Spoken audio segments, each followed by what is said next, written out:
Bismillahirrahmanirrahim. Assalamualaikum warahmatullahi ta'ala barakatuh.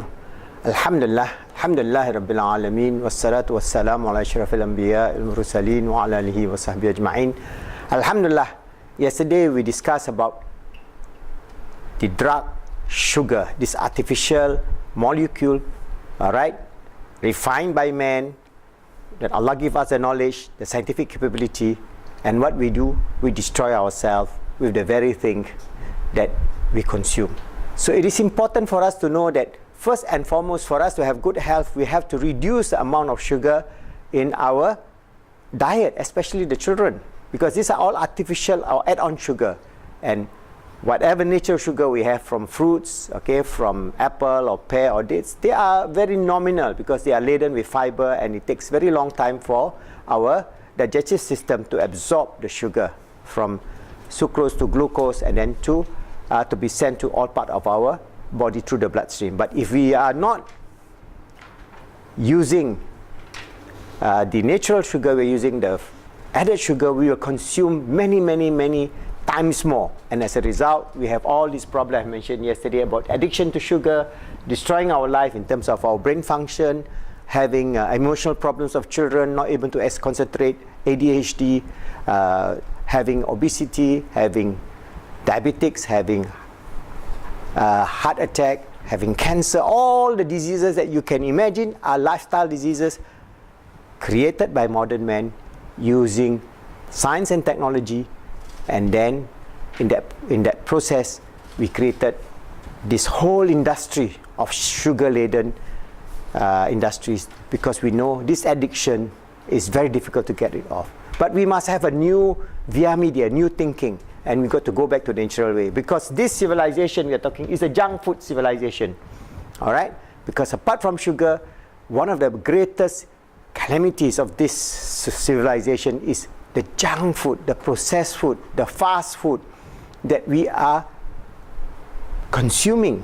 So there is a saying in the local language, you know, all these fast food noodles that you eat, which had only calories and just flavorings, cepat dimasak, cepat mematikan.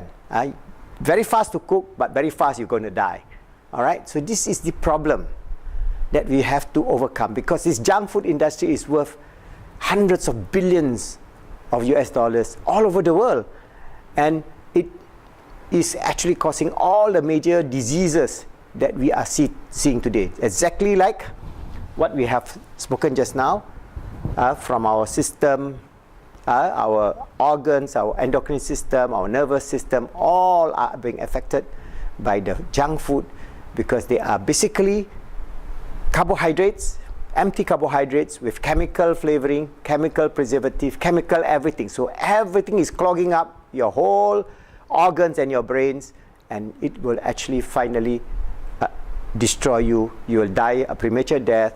Not only you die a premature death, a painful death, and you become zombies because of the high and low impact in terms of the blood sugar level in your body. So most of this junk food are actually empty calories, okay? They are based on carbohydrate, whether it is from wheat, whether it's from rice, whether it's from potatoes, but when they are processed, added with flavoring, this artificial flavoring, then you also go back to the same situation of addiction. You get addicted to this junk food, and this junk food is not going to help you.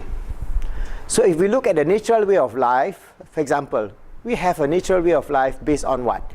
Based on our greens, our vegetables. You know, we all kind of vegetables, hundreds of varieties of vegetables. All right, we have fruits, thousands of varieties of fruits all over the world, from the temperate zone to the equatorial region. Then we have all kind of legumes, beans. All right, we have all kind of spices and onions and so on. So these are natural food that you consume. As you pick it up, you consume and eat, and when you consume and eat, it is all natural. So we have to go back to the natural way of life in this 21st century civilization. That's why in this book, in chapter 10, we talk about the permaculture lifestyle. Permaculture means we are not planting only single kind of cultivation in a specific area, but we are creating food forests. It's a forest, but it's full laden with food, with fruits, vegetables, with herbs, with so many things. And they are all interacting in an ecologically sustainable way.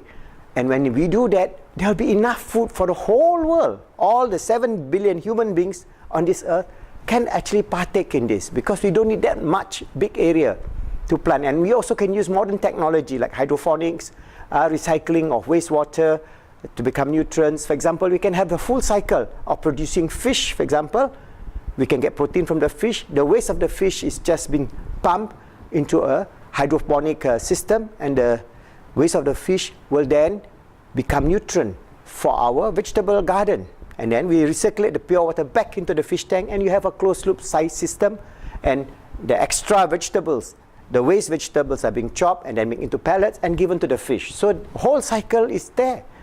And the waste food that we generate from the household is composted and made into compost.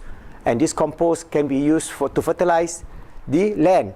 Also, along the way, we can also do breeding of worms with this waste food, waste vegetables, and so on. And it can be the feed for our chicken farm. And you can see this beautiful permaculture way of life, which is very natural.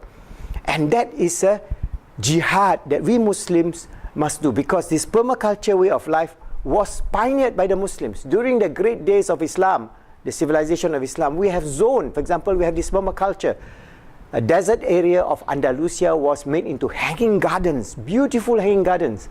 For 600 years, the Muslims have created waterways, lakes, gardens, and zone for animals, for wild animals, for domesticated animals, for housing, recycling of water, and so on. So it's so beautiful. This is a technology that is not new to the Muslims. So we have a holistic way of life, not a junk food way of life. So we must begin to express this in small ways to showcase this ability for us to develop this kind of communities. Then a lot of people are searching for an answer, because now with the advent of lifestyle problems, of the breakdown of society, of emotional problems that we are facing in society, of the meaningless in life we are facing in society, we can have a good life living in a community of loving, caring people, not only for ourselves, loving and caring for this good earth. And that is very, very important. So what is important is for us to think how we as Muslims can lead the world to move away from junk food, from sugary food, from fast food, and recreate a 21st century civilization based on holistic way of living, green way of living, ecologically beautiful way of living, and we will achieve all the happiness. And others in the world will see at this and say, yeah, this is the community that I want to be with. And if you do that, inshallah, we'll transform the 21st century. So my advice to young people, be the transforming generation. Study about how we're going to balance our life spiritually, emotionally, mentally, and physically, and strive to understand our purpose and meaning in life, the grandeur that Allah has endowed upon us to be His true and sincere servant as Khalifa, striving always every day to do something small, striving to make ourselves good, helping others to be good, making the world good. Inshallah, we will achieve success.